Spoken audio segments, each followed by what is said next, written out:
I might kiss you. I might be bad at it. Welcome to MsMojo, and today we're counting down our picks for the goody-two-shoes girls and the leather jacket-wearing boys who fell for each other in movies. We'll obviously be discussing relationship trajectories, so here is your spoiler warning for that. The extreme always seems to make an impression. Number 30, Beatrice Triss Pryor and Tobias For Eaton, Divergent. While Triss would quickly develop a rebellious spirit over the course of this first movie, something it can be argued she always had inside her, we can't ignore her roots. You're still free to choose. But you don't really want that. Being raised as abnegation made her, by definition, morally good. On the other hand, when we first meet For, he's shed his past and embraced Dauntless fully. He has the whole tough guy routine down pat, and even comes across as straight-up mean in his early scenes. Were you a transfer too? Or Dauntless born? Are you kidding? No. What makes you think you can talk to me? It doesn't take long for him to take an interest in Triss, though. And when he does, he goes to great lengths to protect her, which is everything we love about this trope. I don't know. I mean, you haven't told me anything about yourself, and now you just want to let me inside of your head. Are you afraid of that? You're not? No. The opposing roles are pretty much non-existent later on in the series, but the first movie sells the dynamic nicely. Number 29, Megamind and Roxanne Roxy Ritchie, Megamind. So that's it? You're just giving up? I'm the bad guy. I don't save the day. I don't fly off into the sunset. And I don't get the girl. A supervillain dating anyone could make them look good in comparison. Lucky for us, Roxy actually is good. She's brave in the face of danger and always tries to be on the right side of the fight. When we first meet her, she's Megamind's favorite kidnap victim and clearly more astute than he is, though they do have some great banter. Predictable. Predictable? Oh, you call this predictable? You're alligators, yes. Yeah, I was thinking about it on the way over. As the events of the movie progress, the two team up to fight a greater evil, Titan. We doubt Roxy would have ever developed feelings for Megamind if he'd remained stuck in his ways, but his true colors come out, and by the end of the movie, he is officially turned into a hero. The Megamind I knew would never have run from a fight, even when he knew he had absolutely no chance of winning. It was your best quality. You need to be that guy right now. Number 28, David McCall and Nicole Walker, Fear. This is not a relationship we strive to emulate, but boy does it have the good girl, bad boy dynamic mastered. David McCall is about as bad as they get, and as disturbed. I didn't know it was Gary. I swear, all I saw was some guy with his paws all over you. I mean, knowing how many bad guys are out there. I mean, guys that would take advantage of somebody like you. Guys that I would kill if they ever did anything to hurt you. With an overprotective father, though, Nicole is as ready as ever to gain some life experience of her own. This might explain why she ignores all of David's red flags. That, or they're difficult for a 16-year-old to spot in the first place. You're the one that's hiding something. It's just that I was taught that if something seems too good to be true, then it probably isn't. Fear is 90s thriller at its finest, and has been regarded as a cult classic today, largely in part due to the performances of young Reese Witherspoon and Mark Wahlberg. They play their parts perfectly, which makes the ensuing descent into horrible tragedy all the more chilling. No! What? You want to go with me, don't you? Number 27, Eddie Birdlace and Rose Fenny, Dogfight.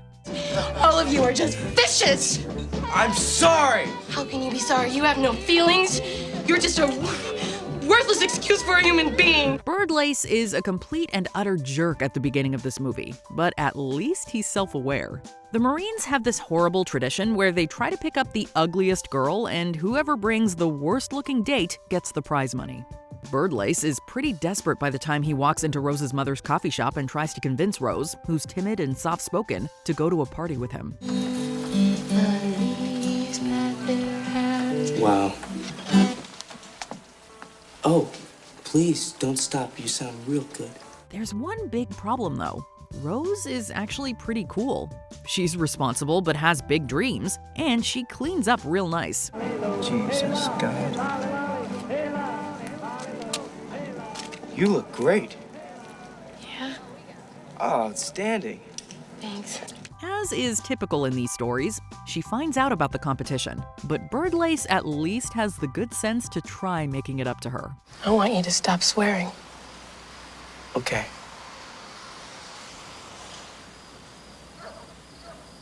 Okay, Okay, what? okay. Let's go to dinner. Number 26, Elle Evans and Noah Flynn, the Kissing Booth franchise. Sophomore year, spring fling, I was dancing with Randy Melrose. You know, a romantic song came on, and I was like, oh, what's gonna happen? But until it just didn't, because... She's awkward, athletic, and not like other girls. He's tall, rough around the edges, and rides a motorcycle. Right from Elle's introduction, we're told Noah's been protecting her and his brother Lee since they were all kids. I don't start fights, okay? I only finish them. And besides, no one should treat a girl like that. Especially if that girl's you. The theme continues on the first day back to school when a guy touches Elle inappropriately. Lee and then Noah quickly come to her defense, and it's here that we also get to see how uncomfortable Elle is with being in trouble. Oh my god, am I being expelled? Elle. I've never been in trouble before. I feel like it's hot in here, I'm sweating. Elle. What? Yep, these two fit the character archetypes to a T. Plus, there's the whole my best friend's brother trope thrown into the mix too. It doesn't get more delightfully cliche than this. Number 25, Nicole Maris and Chase Hammond, Drive Me Crazy. Let's go childhood best friends who are neighbors and don't talk anymore. Add in some contrasting personalities and we're sitting down in front of the screen with a bowl full of popcorn and the kind of intrigue that would make you think we haven't seen this concept 1,000 times already. We eat it up every time. How does it compare? To what? Protests, clove cigarettes, bongos, whatever it is you beatniks do. We prefer disaffected use. Okay, so... More pep. When Nicole and Chase rekindle, it's to fake date in order to make other people jealous. Would you look at that? Another cliche we love. It's like a fairy tale, right? Huh?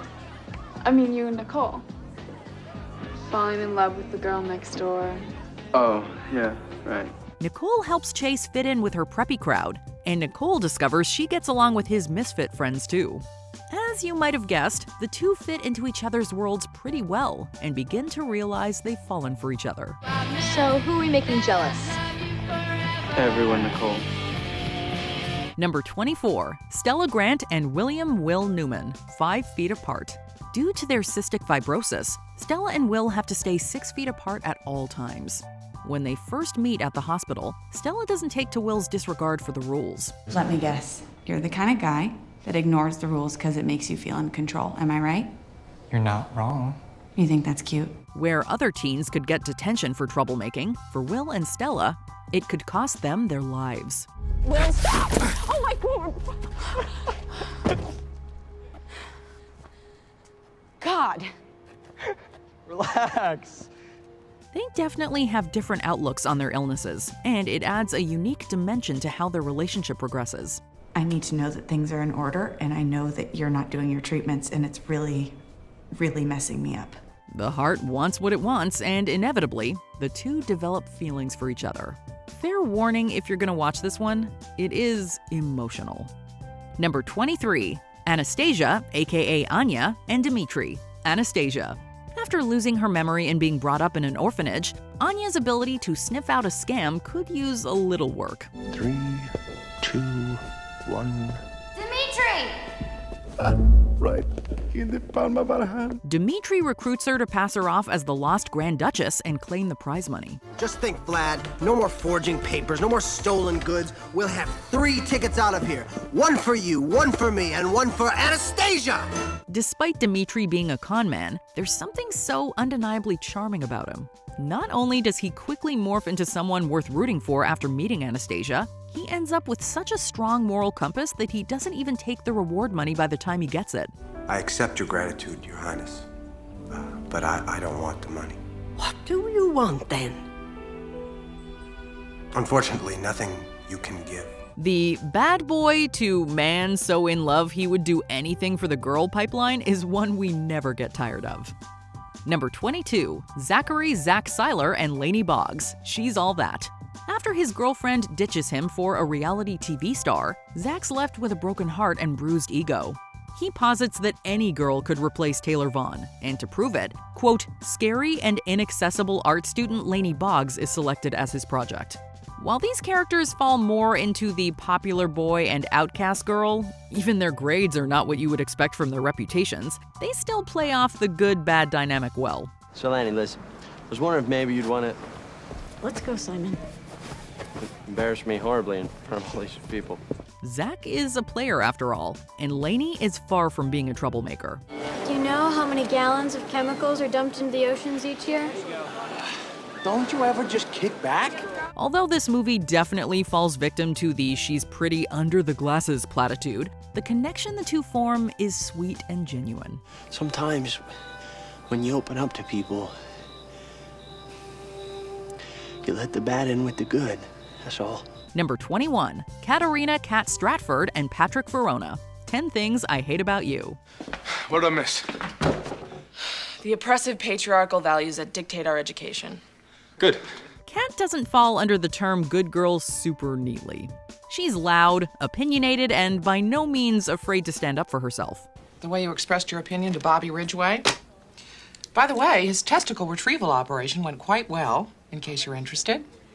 I still maintain that he kicked himself in the balls. With that said, she cares about her education and is passionate about political issues and human rights. Patrick, meanwhile, is the school's resident bad boy, though by the time we really get to know him, it's clear he's not quite as daunting as his persona might have you believe. Ignoring the superficial forces that push them together, these two feel made for each other. They're the only people who can keep up with one another's big attitudes, that's for sure. You're not afraid of me, are you? Afraid of you? Why would I be afraid of you? Well, most people are. Well, I'm not. Well, maybe you're not afraid of me, but I'm sure you've thought about me naked, huh? Am I that transparent? Number 20, Katie Finnerty and Andy. Wet Hot American Summer. In this parody of teen summer flicks of yesteryear, we get a lot of over-the-top antics. The ensemble cast consistently brings the funny with this lampoon of a dysfunctional 1980s summer camp. Two of the counselors are pitch-perfect tropes. Nice girl Katie and her jerkwad boyfriend Andy, played by real-life notoriously nice guy Paul Rudd. God damn it, Katie, you're suffocating me. I'm choking, all right? Give me some breathing room. Andy is too cool for school. Katie is sweet, lovable, and clearly with the wrong guy. They are not the ideal couple. More a case of opposites attracting. But summer romances, right? Number 19, Keith Zetterstrom and Natalie Anderson. Keith. Natalie is a bright young woman with a future.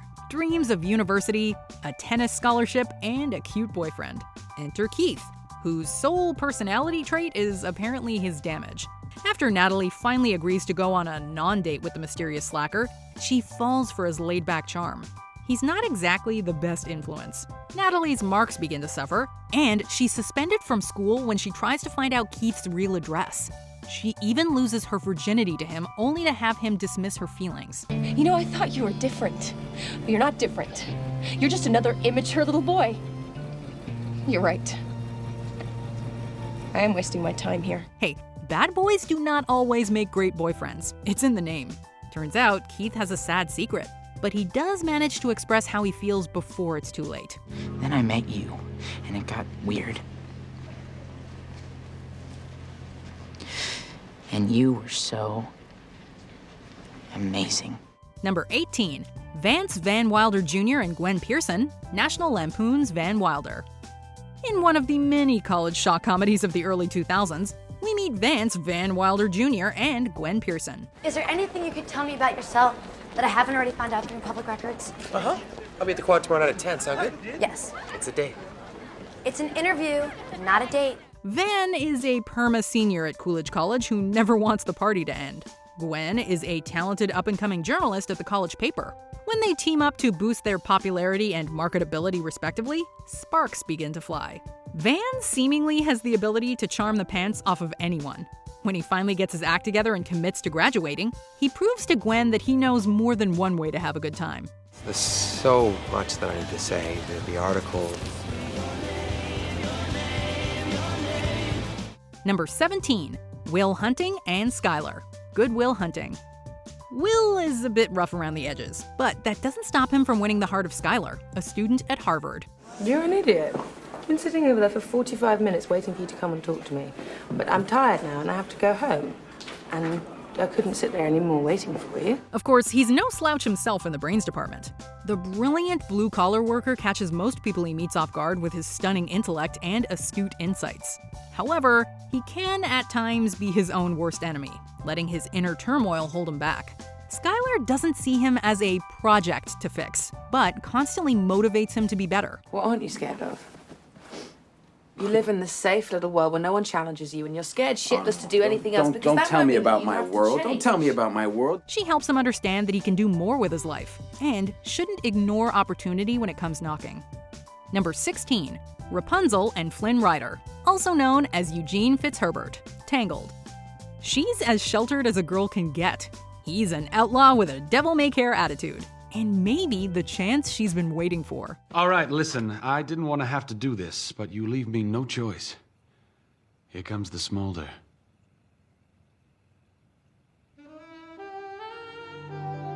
After Flynn breaks into Rapunzel's tower, she convinces him that he must help her to get to the lanterns she loves so much. While they seem totally different at first, by the end of their adventure, there's nothing they won't do for each other, always putting the other's safety and well-being above their own. They're the sort of fairy tale couple that really does have a happily ever after. Did I ever tell you I've got a thing for brunettes?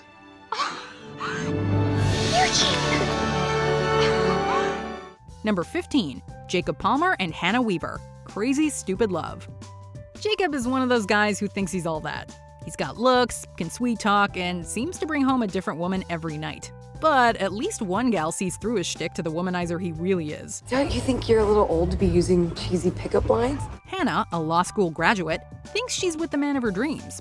But when she gets her heart stepped on, she goes back to Jacob because, well, look at him. Seriously? It's like you're photoshopped. Can I? You have cold hands. But that night, they realize they might have a real connection. It's hard for others to see it at first, but she has a good influence on him. And it's enough to make him a one-girl kind of guy. Number 14, Anna Steele and Christian Grey, 50 Shades of Grey. Anastasia Anna Steele is the face of wide-eyed innocence. Billionaire bad boy Christian Grey is anything but. Nevertheless, during an interview for Anna's college paper, Kristen finds something about her candid manner alluring. I would like to know more about you. There's really not much to know about me. After she agrees to a very particular sort of relationship, things get hot and heavy as the couple bears it all, and then some. It's a story as much about control and fantasy as love. While the book-to-film adaptation left many viewers wanting more, the lovers have become an iconic example of consensual kink on screen, for better or worse. I need you to show me what you want to do to me. Punish me. Show me how bad it can be. I want you to show me the worst.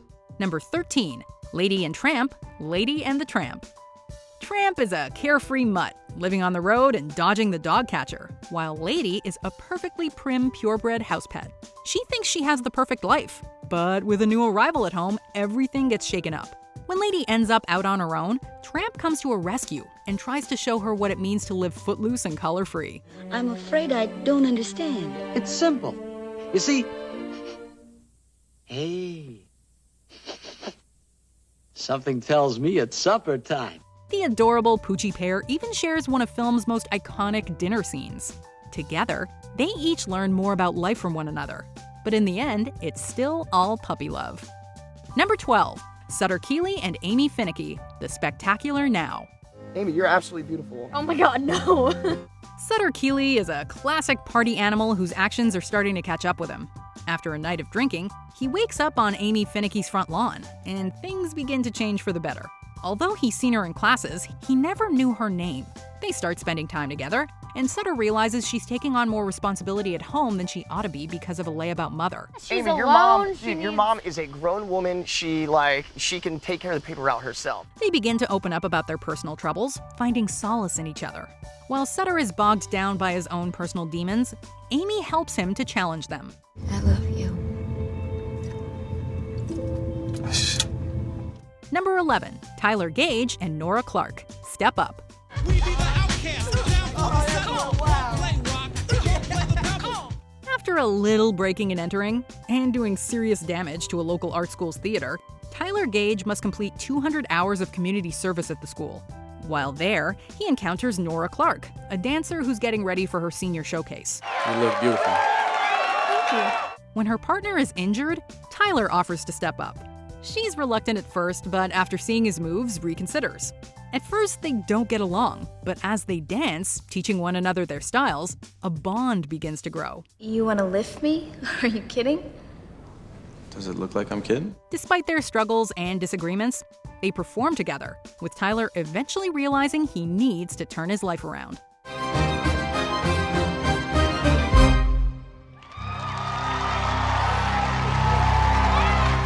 Number 10, Tessa Young and Hardin Scott, After.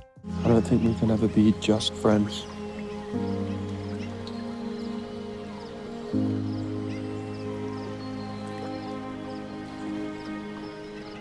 This is another couple pulled from the You Can Do Better files. Tessa meets Hardin shortly after moving to college, and it's games from the very start. After rejecting his advances, he pursues her, only to insist he doesn't date. Dude, what? Despite this, he still goes into jealous rages when anyone else shows interest in her. Yikes. Her mother tries to warn her he's a bad influence, and we have to say we side with Mom on this. But love is truly blind, and it's only after it's revealed that he pursued her as a joke that Tessa realizes she's been played. You're just a liar. That was all before. Before what? Before You snapped your fingers when you turned it off. Still, she'll be back for more. Number 9, Troy Dyer and Lelena Pierce, Reality Bites. Troy, aren't you excited? I'm bursting with fruit flavor. Troy is a struggling musician who is unable to hold down even minimum wage jobs and is barely staying afloat. Lelena is at the top of her classes at university, graduating as valedictorian and dreams of being a filmmaker.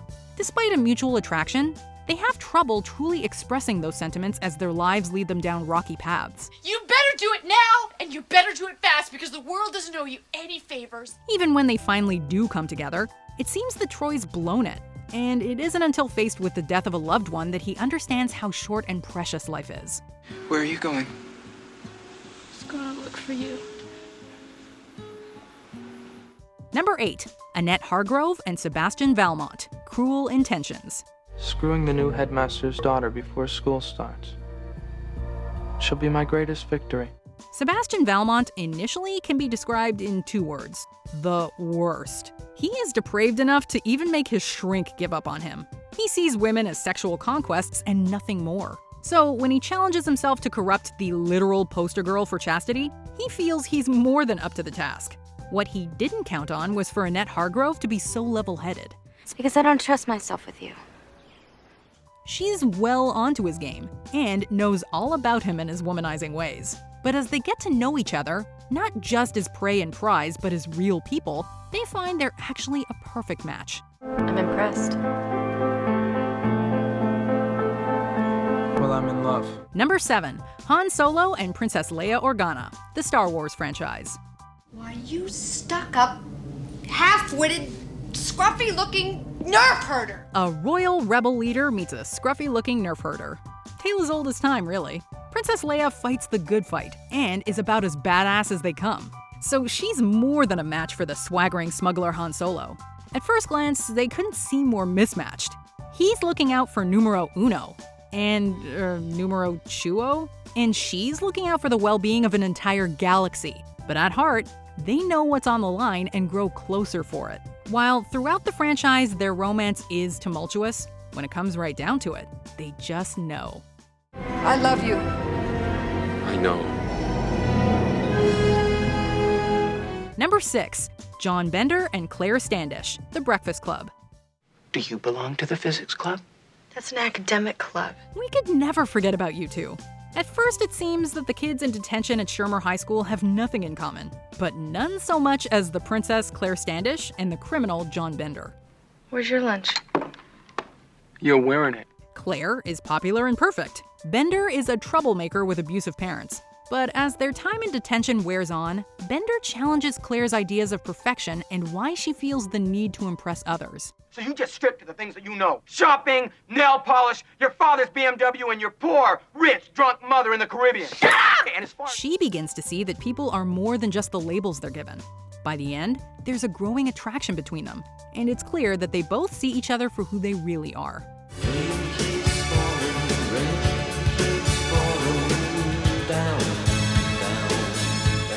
Number 5. Jason J.D. Dean and Veronica Sawyer, Heathers. These two take the dysfunctional couple crown. Veronica is no angel, but J.D. is a straight-up psychopath. Oh my God. I can't believe it. I just killed my best friend. And your worst enemy. Same difference. After killing the lead Heather of the popular Heathers clique, accidentally for Veronica's part, they get a taste for revenge. Getting away with murder, they team up to take out everyone who wrongs them. And this school is filled with terrible people. You got power.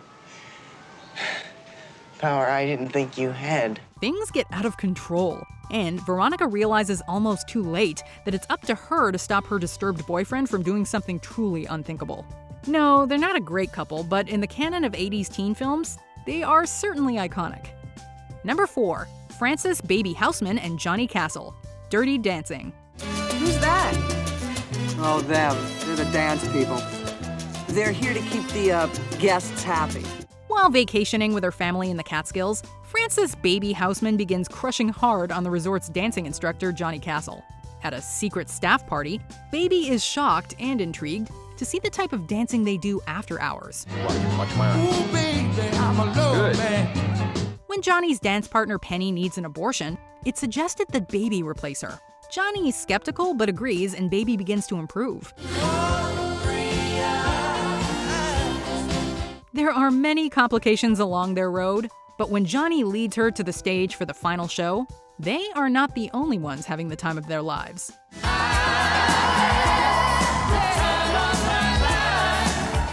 Number 3. Jamie Sullivan and Landon Carter, A Walk to Remember. Told you not to fall in love with me.